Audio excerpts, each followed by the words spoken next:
In the final days of his life, as the world held its breath in anticipation of the Pope's passing, an incredible and almost unheard of act of kindness was quietly taking place.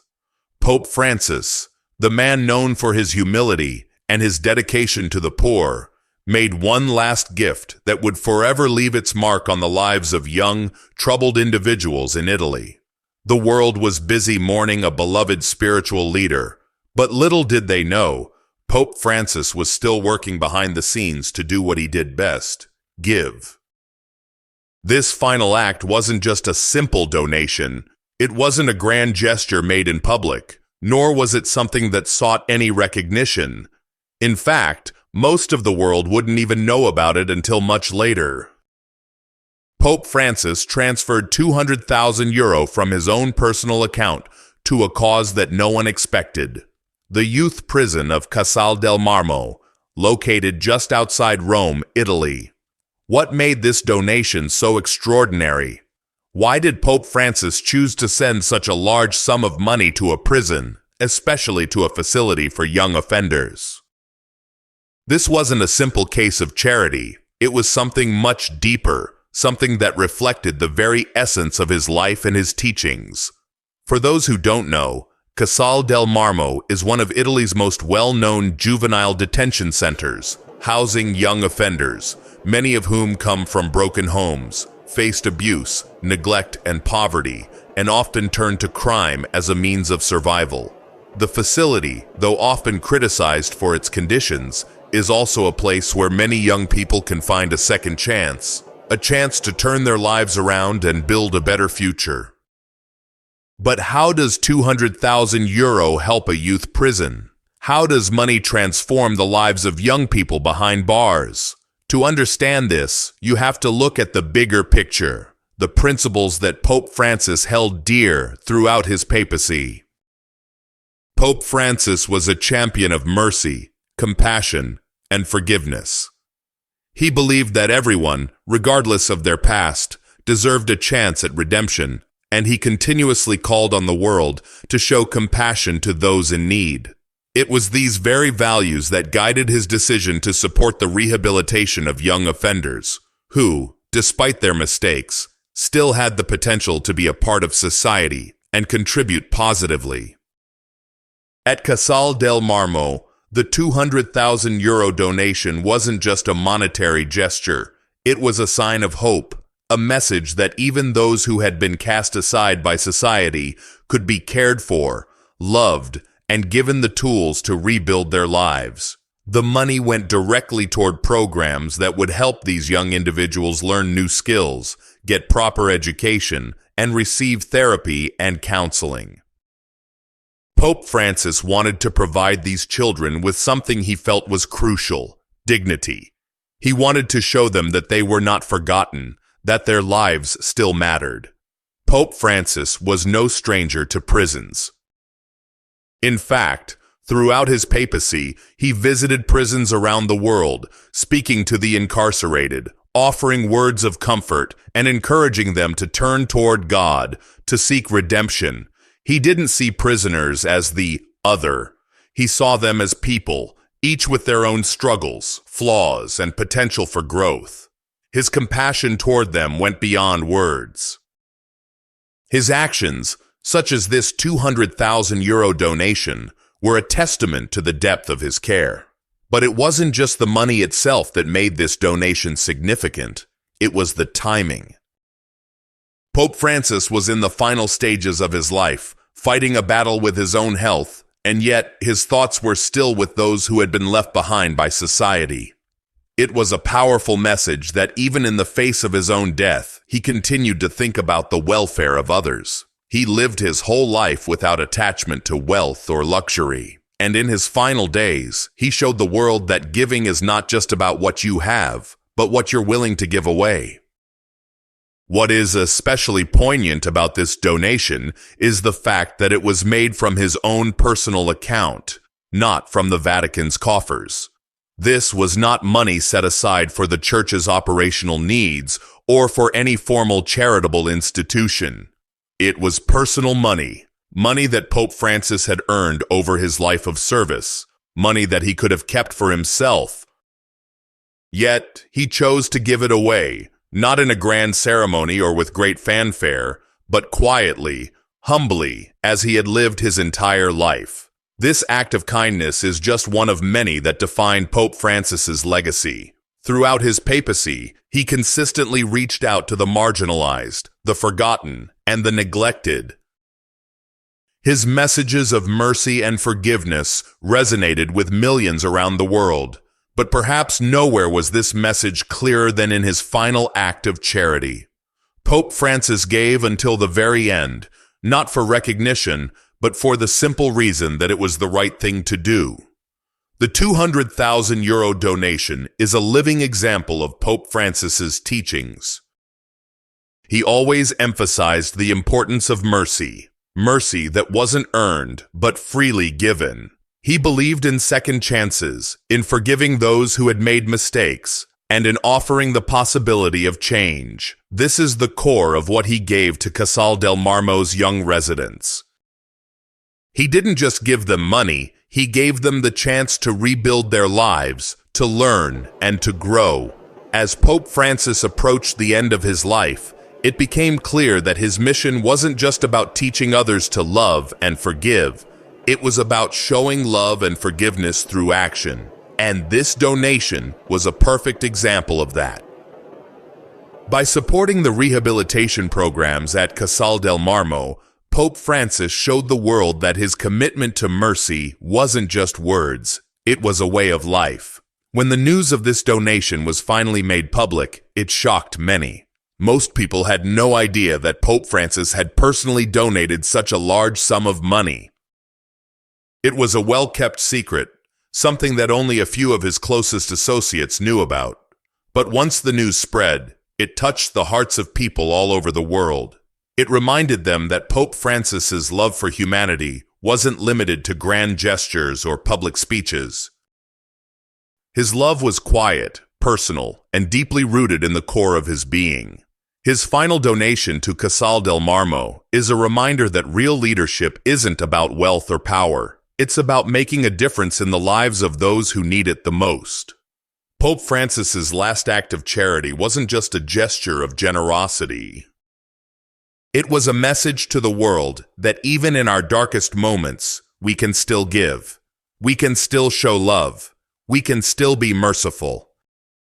In the end, Pope Francis's life teaches us something powerful. It's not about what we accumulate, but what we give away. His final act of charity to Casal del Marmo is a legacy that will live on, not just in the Vatican, but in the hearts of everyone who believes in the power of second chances. It's a message that even in our last moments, we can make a difference. And Pope Francis did just that. One final act of kindness that would forever change the lives of young offenders in Italy, showing them that no matter what they had done, they too were worthy of love, compassion, and the chance to start anew. In the waning moments of Pope Francis's life, the world continued its usual hustle and bustle. The hum of the city outside the Vatican walls never ceased, and the bells of St. Peter's Basilica rang with their familiar rhythm. However, within the holy confines of the Apostolic Palace, things were different. As Pope Francis's health deteriorated, there was an air of quiet reverence that hung heavily in the rooms and corridors, a stillness only found in the presence of profound humanity. For years, Pope Francis had been a champion of the marginalized, the forgotten, and the oppressed. From the very beginning of his papacy, he had consistently reached out to those society had cast aside.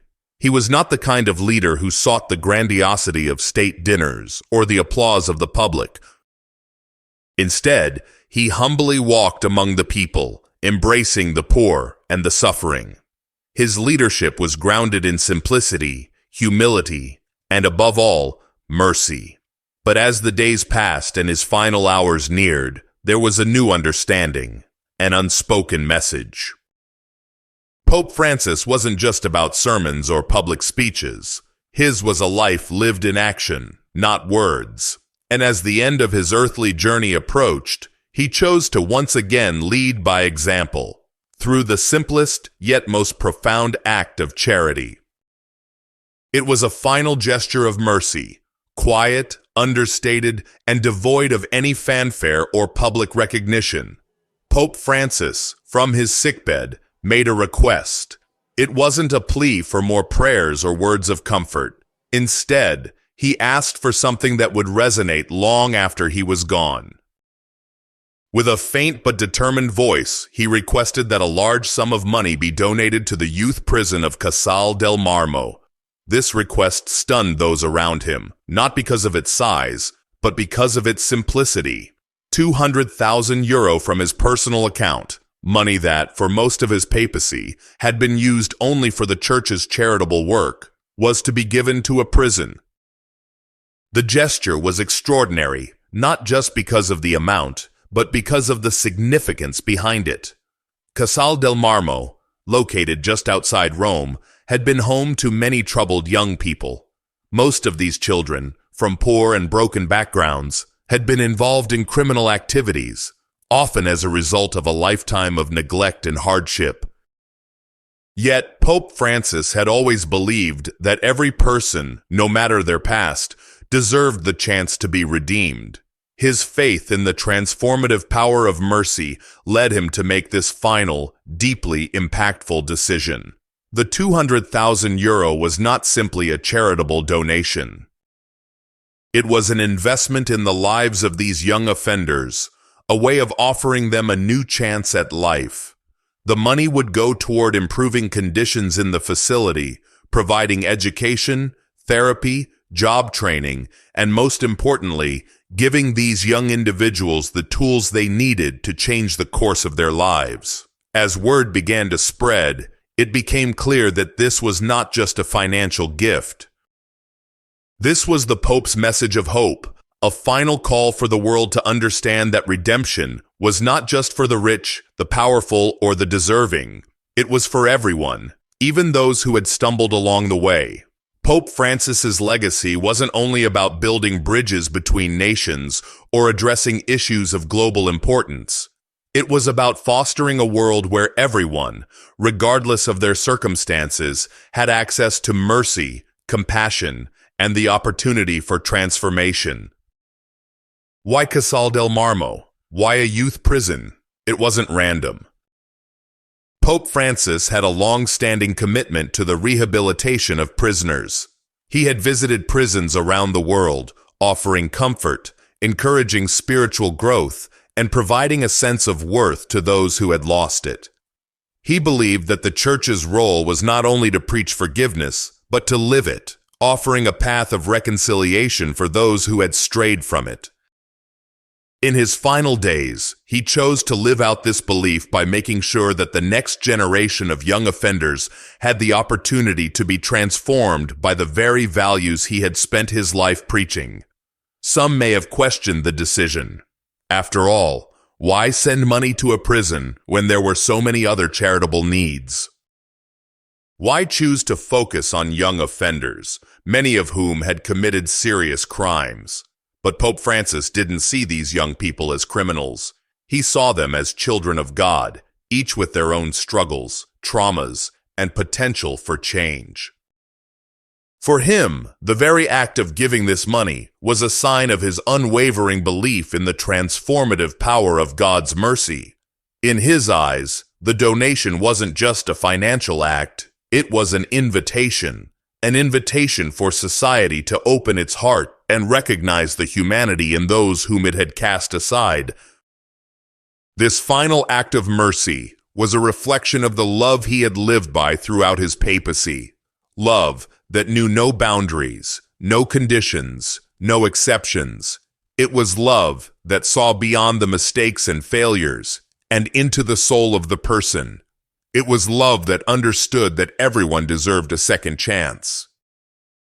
And so, Pope Francis gave. He gave not because he had to, but because he wanted to remind the world that the path to redemption is not just for a select few, but for all who are willing to embrace it. This wasn't a symbolic gesture. It was a final testament to a life of selfless giving, a life that had always put others before himself. As the world watched, unaware of this last act, Pope Francis quietly made a final contribution to the future of young people who would never be able to thank him. The €200,000 didn't just improve the conditions at Casal del Marmo, it symbolized something far greater. It represented Pope Francis's undying belief that mercy and forgiveness are not just ideals to be preached, they are actions to be lived.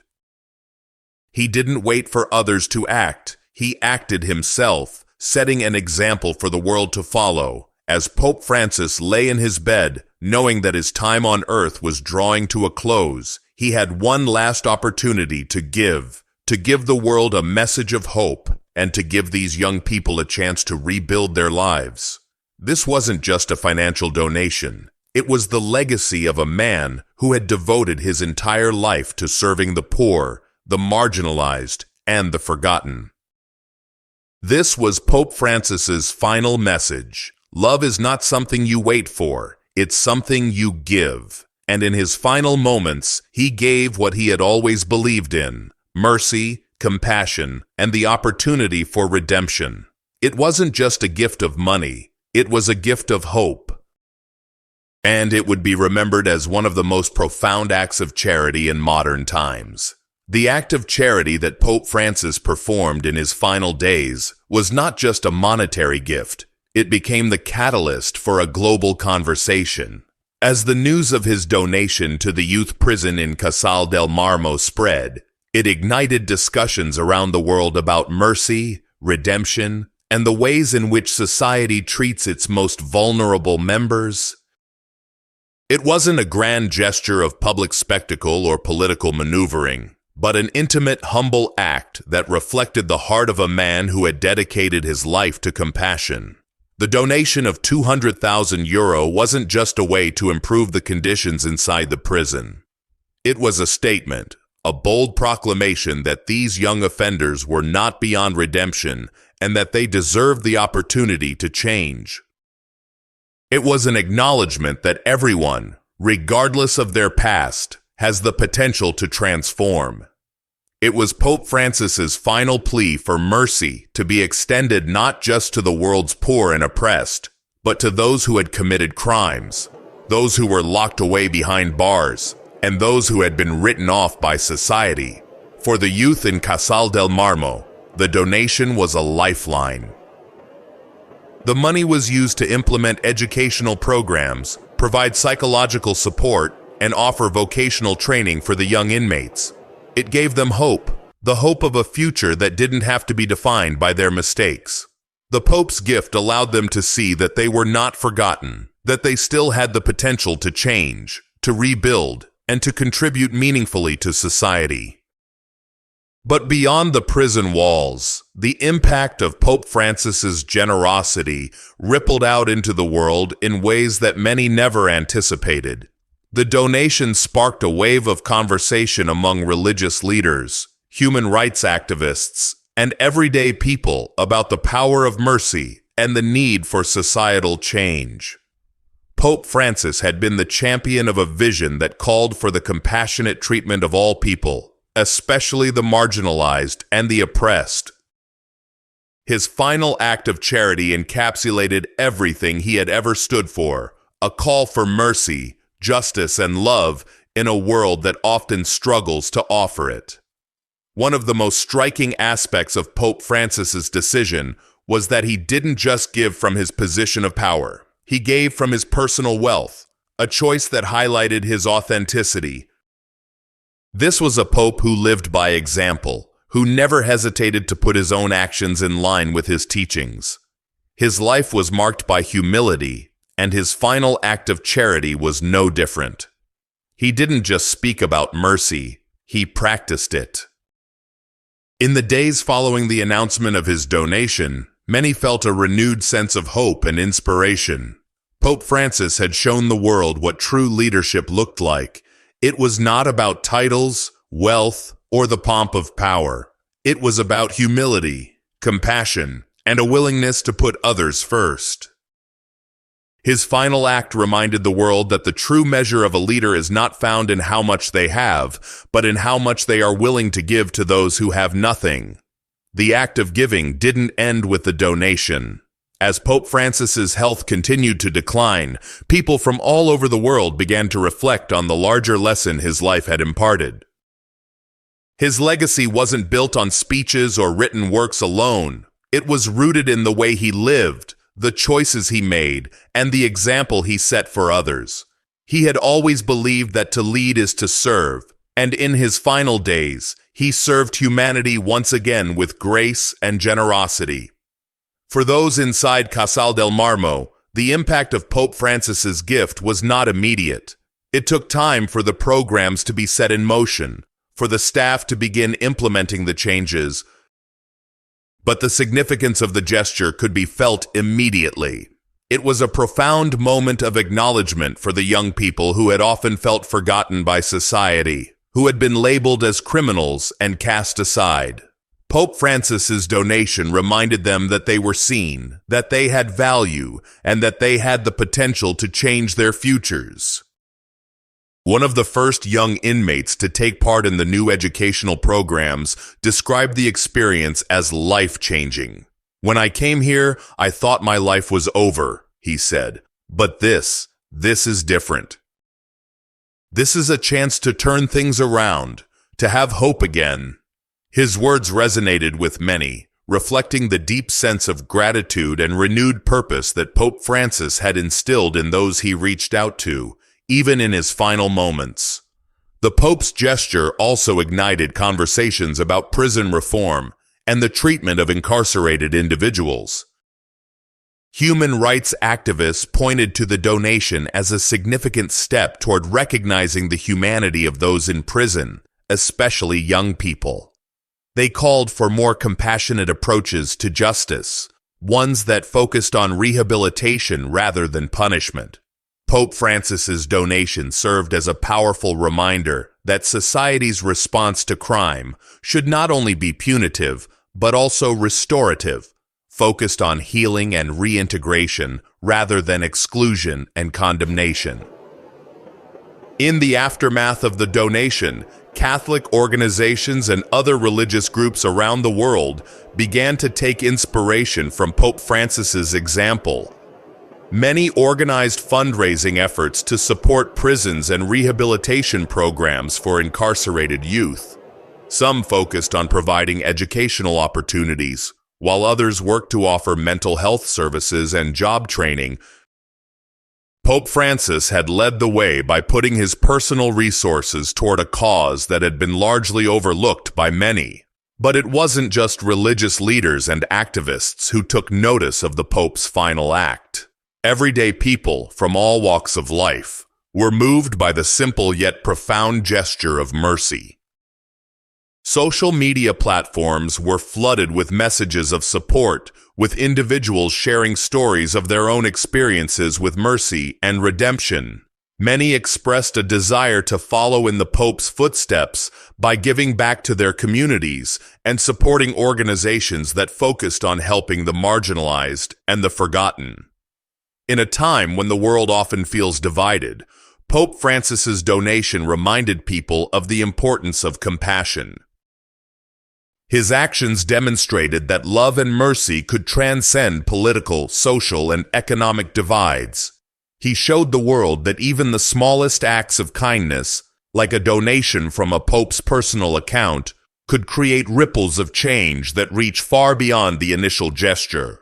Pope Francis's life had always been marked by an openness to others, and in his final act, he invited the world to join him in his mission of mercy. As the news of his passing spread, his final gesture became a symbol of his legacy, a legacy built not on the titles he held, but on the way he chose to live his life. The donation to Casal del Marmo was a fitting end to a life dedicated to mercy and compassion.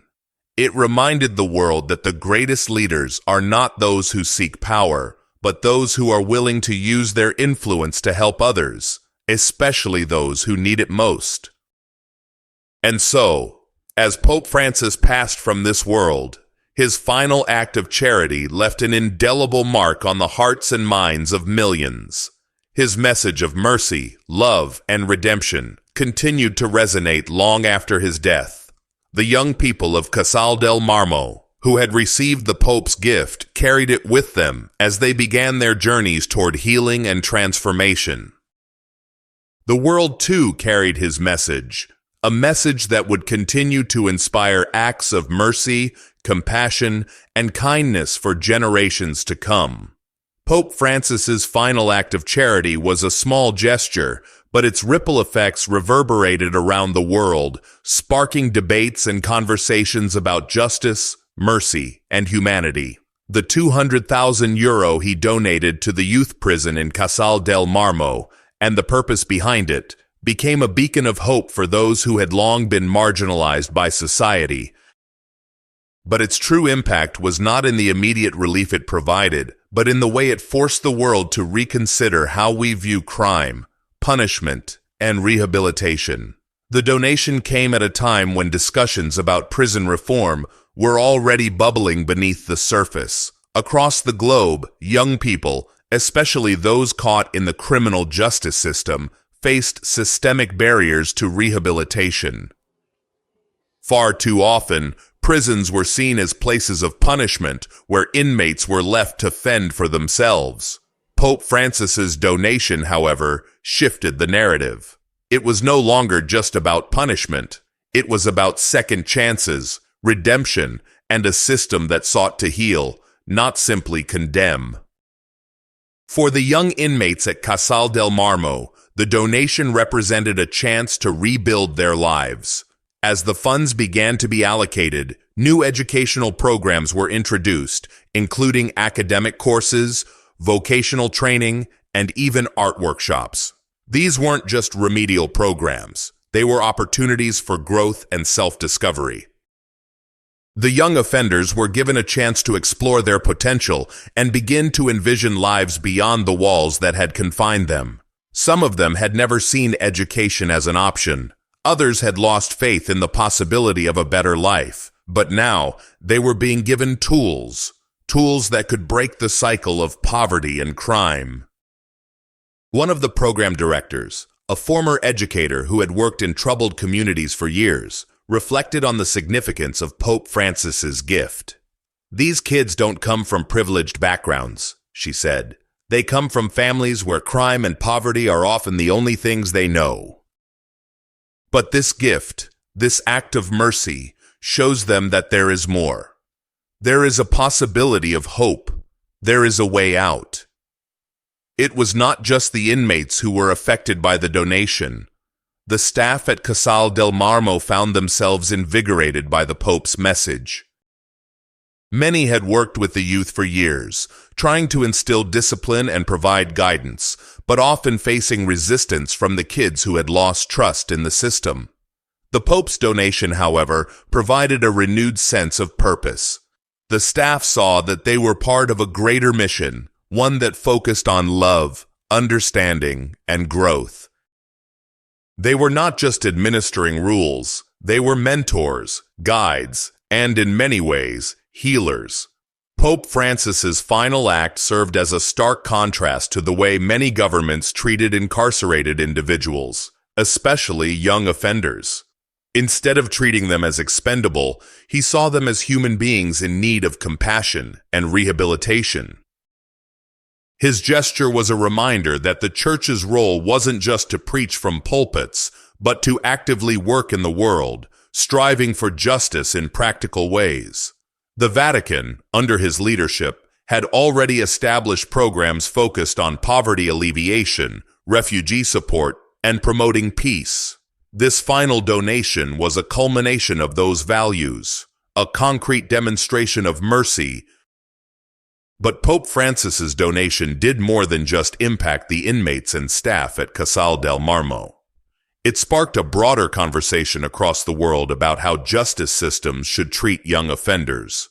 Many organizations, human rights groups, and social justice advocates began to rally behind the Pope's example, calling for reforms that focused more on rehabilitation than punishment.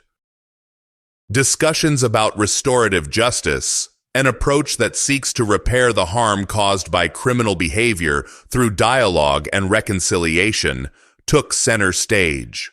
Pope Francis's final act had put the spotlight on the need for a more compassionate approach to justice, especially when it came to young people who had made mistakes. A prominent human rights lawyer in Italy, who had long advocated for prison reform, expressed his support for the Pope's donation. Pope Francis's decision to invest in the future of these young people is a clear message to the world, he said. It is time to shift the conversation from retribution to restoration. When we focus on rehabilitation, we offer people a chance to redeem themselves. That is the heart of justice. This shift in perspective was not without its challenges. Critics of prison reform, including some in the political sphere, argued that offenders, particularly those who had committed violent crimes, should not be shown mercy. They feared that such initiatives would be perceived as leniency, undermining the authority of the justice system. But Pope Francis, as always, stood firm in his belief that the true measure of a society is how it treats its most vulnerable members, including those who had fallen through the cracks of the criminal justice system. His message resonated with those who believed in second chances, in the ability of people to change, and in the power of mercy to heal wounds that punishment alone could not. As the months passed, more and more organizations took up the banner of restorative justice. Advocacy groups in the United States, Europe, and Latin America began to integrate Pope Francis's principles into their platforms, calling for educational programs, vocational training, and therapeutic interventions within the prison system. They urged governments to adopt approaches that saw the potential in each individual, rather than focusing solely on their past actions. And while the Pope's passing marked the end of an era, his message lived on, carried forward by the many who had been touched by his final act of charity. The influence of Pope Francis's donation also reverberated throughout the Vatican itself. As the Church prepared for a new papacy, there were those who felt that the Pope's legacy of mercy should not be left to fade. Several high-ranking members of the Vatican, inspired by his actions, began working on initiatives that would continue to support prisoners and young offenders. They established a Vatican fund in honor of Pope Francis's donation to Casal del Marmo, dedicated to providing scholarships and vocational training for young people affected by crime. The fund's primary mission was to offer opportunities to those who might otherwise be forgotten by society. In the years that followed, Pope Francis's donation became a case study in compassion for other religious and charitable organizations. They marveled at the way he had used his position, not for personal gain, but to invest in the lives of others. The Pope's actions were a beacon of hope for those who believed that true leadership came from serving others, not from wielding power. In Italy, the Pope's donation was also seen as a challenge to the government. It forced the country to examine its justice system and its treatment of young offenders. Calls for prison reform grew louder, and discussions about restorative justice began to take root. Some local politicians, especially those in the region surrounding Casal del Marmo, publicly expressed support for programs that focused on rehabilitation. Perhaps the most lasting change, however, came in the way that people viewed young offenders. No longer were they seen solely as criminals. They were viewed as individuals who could change, given the right tools and opportunities. This shift in public opinion was a direct result of Pope Francis's act of charity. His willingness to give, to invest in the futures of these young people, created a new narrative about crime and punishment, one based on redemption rather than condemnation. For the young inmates of Casal del Marmo, the Pope's gift had not only provided them with practical resources, but had also given them hope. They now had a sense that their lives mattered, that their pasts did not define their futures. The programs funded by the Pope's donation allowed them to pursue education, learn new skills, and gain confidence. And for some, it was the turning point they needed to break free from the cycle of crime. One young inmate, who had spent much of his life in and out of juvenile detention centers, expressed his gratitude for the opportunities he had been given. "Before, I thought I had no future," he said. "I was always in trouble, always locked up. But now, because of the Pope's gift, I have a chance to make something of myself. I'm learning skills, and I'm working toward a future that's different from the life I knew before." As more young people at Casal del Marmo began to find their way toward rehabilitation, the impact of Pope Francis's donation became clear. It was not just about the material support provided, it was about the shift in perspective. These young individuals were no longer seen as lost causes, but as individuals with the potential for growth. Pope Francis's final act had given them the tools they needed to rebuild their lives, and in doing so, he had given them hope. As time passed, the impact of Pope Francis's final act of charity only continued to grow, reaching beyond the walls of Casal del Marmo and rippling out to shape broader conversations about the future of prison systems across the globe. His simple but profound gesture, donating €200,000 to fund education and rehabilitation for young offenders, had ignited a fire that many believed had the potential to reform criminal justice systems in countries around the world. In the years following his death, Pope Francis's legacy of mercy, justice, and rehabilitation became a touchstone for activists, religious leaders, and policymakers who sought to ensure that his message was carried forward and implemented in tangible ways. In Italy, the immediate aftermath of the donation saw a quiet yet powerful shift in the public discourse. For decades, prisons had been seen as mere holding cells for the incarcerated, places where punishment was the primary focus, and rehabilitation was an afterthought. But with Pope Francis's donation to Casal del Marmo, the conversation was transformed. Suddenly, the focus was on redemption, second chances, and the potential for young people to reintegrate into society and contribute positively. What had once been a distant concept, restorative justice, was now being discussed at the highest levels of government, with public figures and experts calling for reforms that would prioritize rehabilitation over retribution. One of the key leaders in the reform movement was Andrea Costa, an outspoken advocate for prison reform and a former member of Italy's parliament. Costa had spent years working on policies aimed at improving the treatment of prisoners, especially minors. He saw Pope Francis's donation as a turning point, a moment that could inspire the political will to push for real, systemic change. Costa traveled to Casal del Marmo to see firsthand how the funds were being used, meeting with the young inmates, the staff, and the program directors who had been tasked with implementing the new educational initiatives. He came away profoundly moved by what he had witnessed. "I've worked in this field for years, and I've never seen anything like this," Costa remarked in a televised interview. The Pope's gift wasn't just a donation, it was a call to action. It was an example of what true leadership looks like, leadership that sees people not as criminals, but as human beings who deserve dignity and a chance to change. The programs here are changing lives, and that's what we need to focus on in our justice system.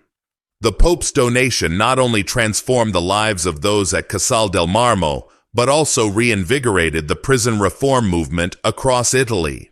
Politicians who had long been hesitant to support rehabilitation-focused policies began to change their tune, and new legislative measures were introduced to ensure that young offenders were given the resources and opportunities they needed to rehabilitate. Programs that focused on education, vocational training, and mental health support were prioritized, while punitive measures that focused solely on punishment were gradually phased out.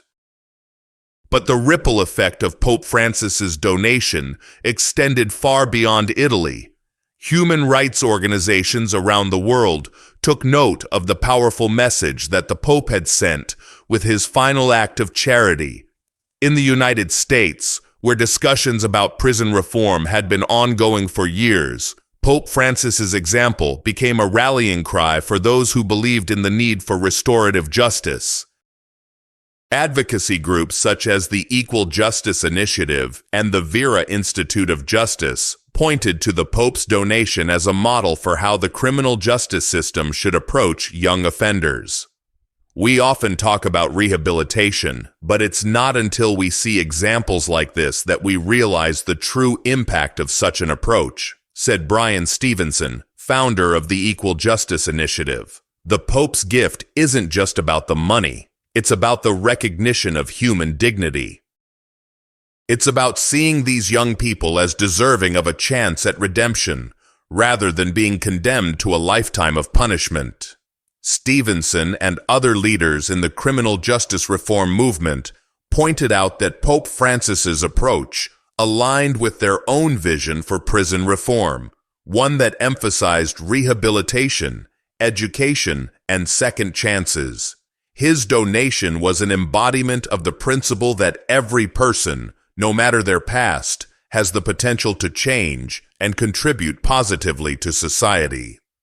Pope Francis's message resonated with those working tirelessly to reform a system that, in many parts of the world, treated prisoners as less than human. The Vatican's response to Pope Francis's donation also played a crucial role in keeping his legacy alive. Shortly after his death, the Vatican established the Francis Fund for Prison Reform, an initiative that would continue to support rehabilitation programs in prisons worldwide.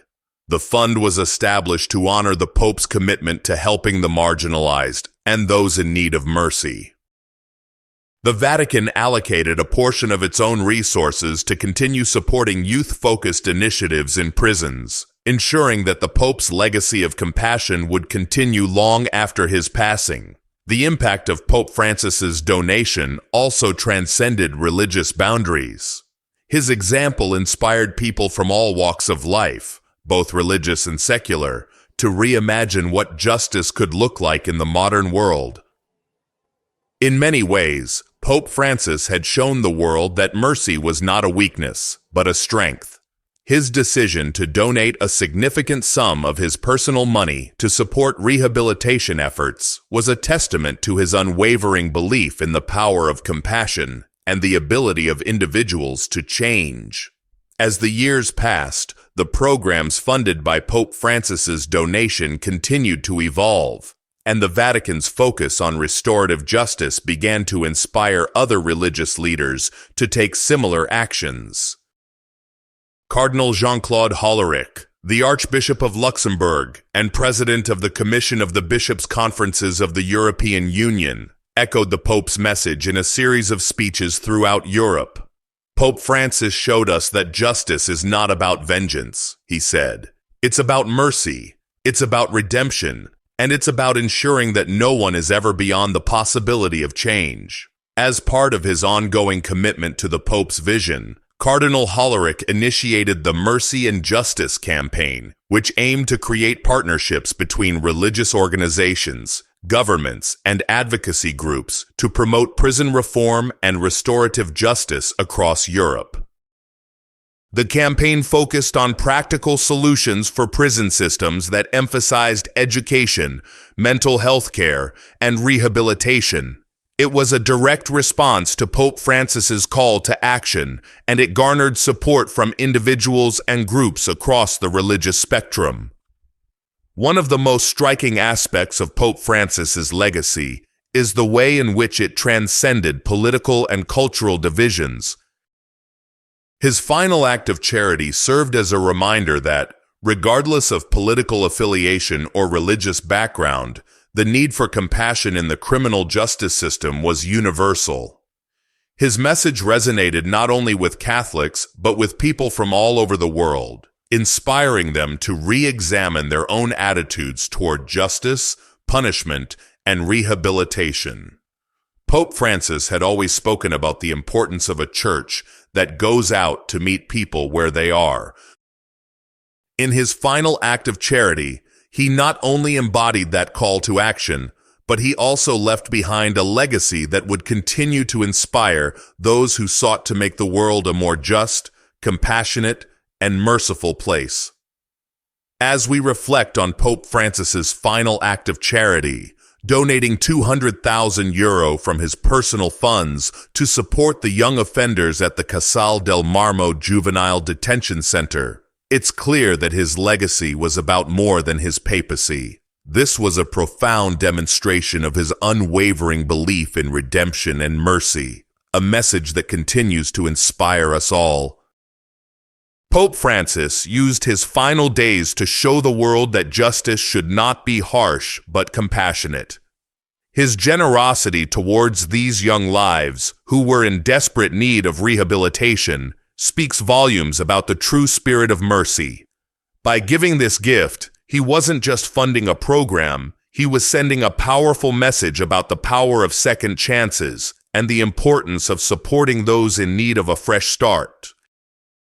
His act of kindness reminds us that we each have the power to create change, no matter how small the gesture might seem. It is a call for us to look within and consider how we can extend mercy, compassion, and understanding in our own lives, particularly toward those who have fallen through the cracks. If you've been inspired by Pope Francis's final act of charity, I encourage you to take action today. Support charity efforts focused on rehabilitation and second chances for those in need. Spread the message by sharing this story and encouraging others to reflect on mercy and justice. Join the conversation and stay inspired by subscribing to my channel for more stories that explore themes of compassion, justice, and positive change. Follow this journey with me by hitting the subscribe button and turning on the notification bell so you never miss a video. Let's continue to share stories that inspire and create a more compassionate world together. Thank you for watching, and remember, every act of kindness, no matter how big or small, makes a difference. Let's make the world a better place, one story at a time.